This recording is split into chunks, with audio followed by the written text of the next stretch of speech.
State highway पर सड़क हादसा, ट्रक की चपेट में आने से पति पत्नी की मौके पर ही मृत्यु।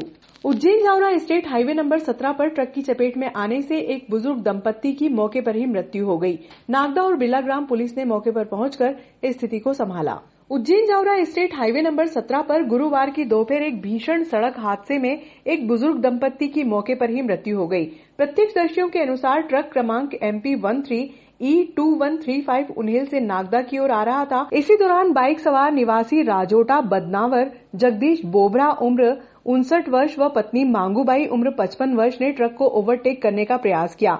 गुराड़िया फंटे पर बुजुर्ग दंपत्ति ट्रक की चपेट में आ गए। सड़क दुर्घटना के बाद स्टेट हाईवे पर लंबा जाम लग गया। लगभग 25 मिनट बाद डायल 100 बिरलाग्राम और नागदा पुलिस मौके पर पहुंची और स्थिति को संभाला। नगर पालिका के शव वाहन से दोनों मृतक को पीएम के लिए सरकारी हॉस्पिटल नागदा पहुंचाया।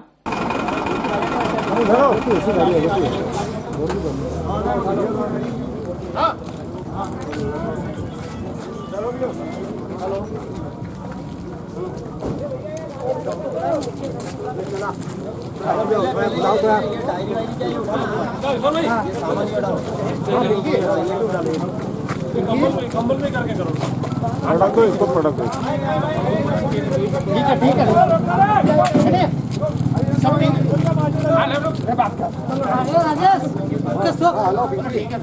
चलो राजेश ऐसे तोड़ना पड़ेगा भैया, ऐसे तोड़ लो बस, ऐसे तोड़ कर रख लो। चलो इधर भी दो जने चलो पलटा लो ना इनको, ऐसे कैसे उठा कर रख लो। अरे जो कमल पे कर लो, कमल पे कर लो, राजेश काट दे, कमल कर लो नीचे, कमल कर लो नीचे यार, कमल कर लो नीचे। हाँ कमल से दुब जाएगा आदमी, कमल से दुब जाएगा, नहीं दुबेगा। हेलो वो चढ़ जाओ,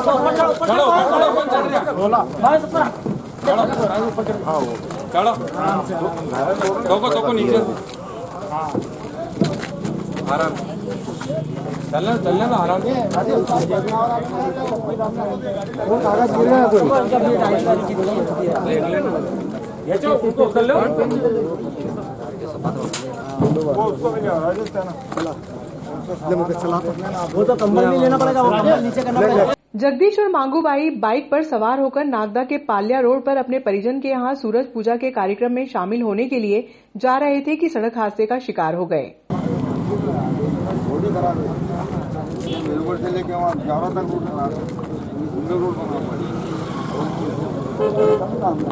अरे धारणा बैठना है राजोतना, हाँ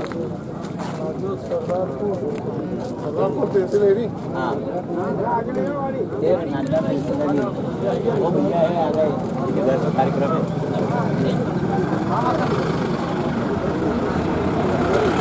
सरकारी हॉस्पिटल में पीएम के बाद पुलिस ने शव परिजनों के सुपुर्द किया। पुलिस ने ट्रक को जब्त कर थाना परिसर में खड़ा किया। कैसे हुआ एक्सीडेंट का मामला? ये राजोत की तरफ से आ रहे थे, इंगोरिया उन्हेल की तरफ से होते हुए अपने घर पे प्रोग्राम था नागदा में, अपने भाई के लड़के को लड़का हुआ था, तो उस प्रोग्राम में अटेंड करने आ रहे थे।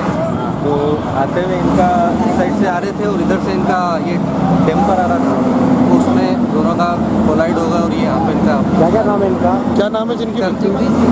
मेन का है अपने जगदीश जी रजक, जिनको महाराष्ट्र में कैशियर है, और उनकी पत्नी थी साथ में। पत्नी का क्या नाम? मांगूबाई। क्या लगता है आपको? ये मेरी दीदी के ससुर जी है और सासू माँ है।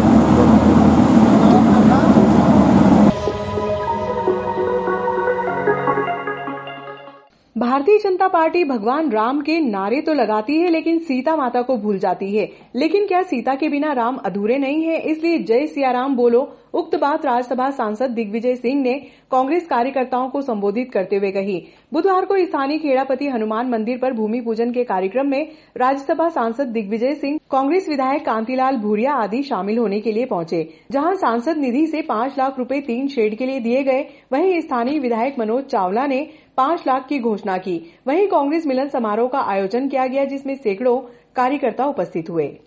और वे किसानों का शोषण करने का रास्ता खोल दिया है। मोदी जी कहते हैं कि मैंने किसानों को आज़ाद कर दिया। अरे गुलाम कब था किसान जो आपने आज़ाद कर दिया? पूरे तरीके से उसको छूट थी, जहां उसको माल बेचना है बेचे। लेकिन अब इन्होंने इस प्रकार की व्यवस्था कर दी है कि किसान अगर कोई पेमेंट ना हो या उसको तुलाई में गड़बड़ी हो जाए तो अदालत भी नहीं जा सकता और कोई अधिकारी कर्मचारी उस पर अन्याय करे तो उसके खिलाफ भी पुलिस में नहीं जा सकता। ये कौन सा किसान के हित में आपने काम किया? जी, कल जो गणतंत्र दिवस पर राष्ट्रीय शर्मसार करने का जो कार्य हुआ है, शर्मसार किसने किया है? वो उसके पीछे साजिश किसानों की है। भारतीय जनता पार्टी का नेता वो उसमें शामिल था और उसकी फोटोग्राफ है नरेंद्र मोदी जी के साथ, अमित शाह के साथ, हेमा मालिनी और धर्मेंद्र जी के साथ, सनी देओल के साथ। जी, सिद्धू। ऐसा क्या होता है जी, वैक्सीन बनती है और वैज्ञानिकों पर भ्रम फैलाया जाता है। कौन फैला रहा है? जी, कई विपक्षी पार्टियों ने वैक्सीन के मामले में कहा है कि वैक्सीन गलत है। नहीं, किसी ने नहीं कहा है। ये आप कांग्रेस पार्टी के स्वयं शशि थरूर जी और इन्होंने बिल्कुल नहीं कहा। ये कहा है कि नहीं, हाँ ठीक, इसलिए नहीं, बात ये है किसी साइंटिस्ट ने कोई हमने कहा है, आपने थोड़ा सा सुनना है, डायरेक्टर जनरल जो है उन्होंने क्या कहा है? Restricted emergency use only. इसका मतलब क्या हुआ? खाली जब जरूरत होगी जब ही दी जाएगी, आकस्मिक। रिस्ट्रिक्टेड इमरजेंसी यूज ओनली, आपातकालीन योजना। आपातकाल नहीं, कुछ है वो संघर्ष हम लोग भी देखते आए हैं और आप लोग भी देखते आए हैं। और मैं धन्यवाद देना चाहता हूं विशेष तौर पर यहाँ जो सामने लोग बैठे हैं आप लोगों को, कि आप लोग लगातार इनकी मजबूती और इनकी ताकत लगातार बढ़ाते आए हैं। और साथ ही साथ मैं धन्यवाद देना चाहता हूं हमारे आलोट के सभी कांग्रेस के कार्यकर्ताओं को, क्योंकि जितना योगदान आगर विधानसभा में चुनाव जिताने का आगर के कार्यकर्ताओं का है, उतना ही योगदान आलोट के कार्यकर्ताओं का भी है। एक बार जोरदार ताली आप सब लोग अपने हाथ के लिए बजाएं। यहाँ पर आज हम लोग जिस मकसद से इकट्ठा हुए हैं, हमारे नेता आदरणीय दिग्विजय सिंह जी को सुनने के लिए इकट्ठा हुए हैं। और जैसा कि हम सब लोग जानते हैं कि लगभग पिछले 5 घंटे से आप लोग यहाँ पर बैठे हैं, तो मैं ज्यादा समय आप लोग का नहीं लूंगा। और पार्टी कर रही है, 60-65 दिन हो गए हमारे क्या लाखों किसान दिल्ली की बॉर्डरों पर पड़े हुए हैं। और वो किस लिए पड़े हुए हैं? क्या हमको उनका हक अधिकार नहीं दिलाना चाहिए? मध्य प्रदेश के किसानों को भी उन आंदोलन से नहीं जुड़ना चाहिए क्या? ये सोचने विचार करने की बात है।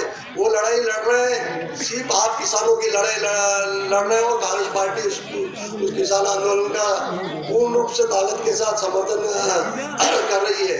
भारतीय जनता पार्टी की ने तो उनको कहा था कि पंजाब के हरियाणा किसानों के लिए हमको कुछ पैकेज दे देते, परंतु उन्होंने किसानों ने कहा कि ये लड़ाई हमारी नहीं, ये पूरे मध्य ऑल इंडिया के पूरे भारत के किसानों की है। इस लड़ाई को हमको समझना पड़ेगा, क्योंकि भारतीय जनता पार्टी झूठ बोलो झट बोलो जोर से बोलो के नारे के साथ चलती है और मीडिया के माध्यम से आप लोगों को ये विश्वास दिला देती है कि भारतीय जनता पार्टी जो कर रही है सही कर रही है। आप लोगों ने देखा होगा नोटबंदी के टाइम पे भी मोदी जी ने क्या कहा था कि व्यापारियों को भी इस बात को समझना होगा। जीएसटी के टाइम पे भी उन्होंने क्या कहा था और उसके बाद में क्या हालत हुई थी। आप लोगों ने ये भी देखा होगा कि जो आंदोलन चला था व्यापारियों का, सोनकारों का, उस समय भी क्या हालत हुई थी। ये भारतीय जनता सबसे पूछना चाहता हूं, अभ्यास कीजिए। 10 साल पहले जब सरकार कांग्रेस की थी, डॉक्टर मनमोहन सिंह जी प्रधानमंत्री थे, उस समय क्या दाम थे सोयाबीन के? 40 से 50 प्रति किलो। आज क्या दाम है? उतने ही है। लेकिन अंतर यह है कि सोयाबीन के तेल के दाम 10 साल पहले 50 से 70 रुपए प्रति किलो थे और आज क्या दाम हो गए सोयाबीन के तेल के? 150। कहने का मतलब ये है कि सोयाबीन के दाम तो 10 साल पहले और आज वही है। 10 साल पहले तो मोदी जी कहते थे कि किसान की आय दोगुनी करेंगे। क्या किसान की आय दोगुनी की मोदी जी ने? उल्टा जो लागत है वो दोगुनी हो गई, लेकिन जो किसान की आय है वो तो मोदी जी ने आधी कर दी। लेकिन अगर किसी की आय मोदी जी ने दोगुनी की है तो उनकी की है जो सोयाबीन के तेल का उत्पादन करते हैं। और क्या आप जानते हो कि पूरे देश और विश्व में सोयाबीन के तेल का सबसे बड़ा उत्पादक कौन है? मोदी जी के मित्र गौतम अडानी। तो आप समझ सकते हैं कि पिछले 7 साल जब से भाजपा की सरकार रही है, किसका उन्नयन हुआ है, किसका उत्थान हुआ है? सिर्फ और सिर्फ हमने 2 लाख कर्जा माफ करने का अभियान चला, 1-1 लाख कर्जा माफ कर दिया था, पर बीच में भारतीय जनता पार्टी ने विधायकों को खरीद के और हमारी अच्छी भली सरकार गिराई। तो भारतीय जनता पार्टी, नहीं तो अगर 5 साल हमारी सरकार चलती तो 2 लाख कर्जा माफ हो जाता, 1 लाख तो माफ कर दिया था, 1-1 लाख और बचा था, वो भी माफ करने वाले थे। और हमारी बेटियों के 51,000 रुपया दहेज शादी करने का वो भी हमने दे रहे थे, वो भी उन्होंने बंद कर दिया। हमारे गरीबों को जो मदद करने का वो भी उन्होंने बंद कर दिया।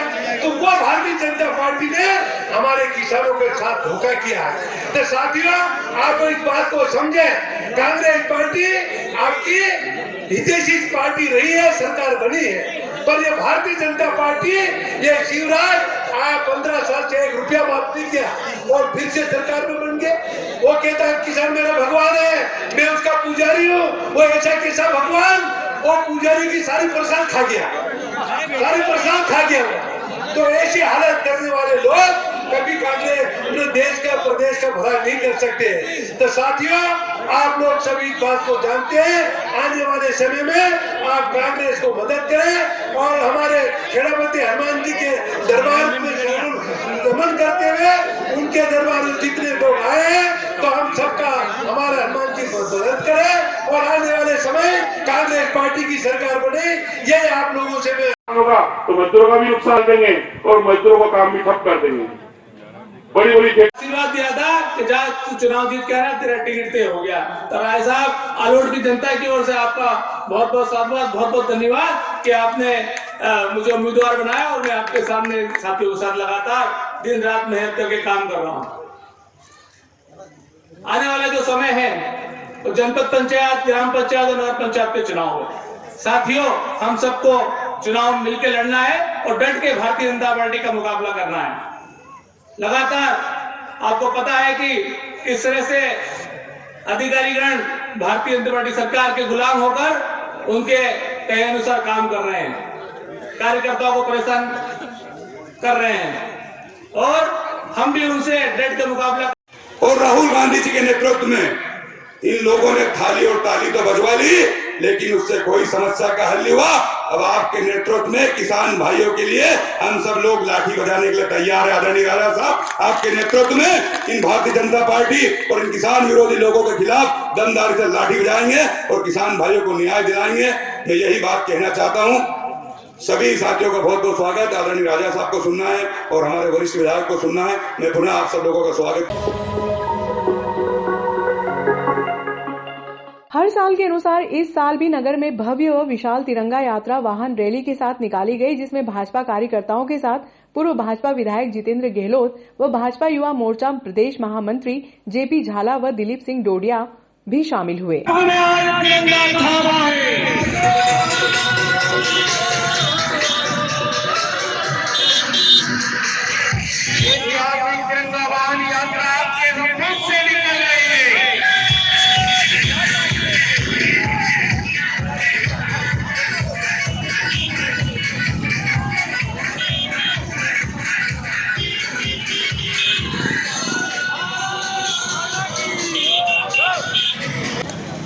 देश में भारत का जो एक्ट था, अधिनियम एक्ट था 1935, जब अंग्रेजों द्वारा जो थोपा गया था, उसको हटाकर देश में गणतंत्र बना था हमारा देश।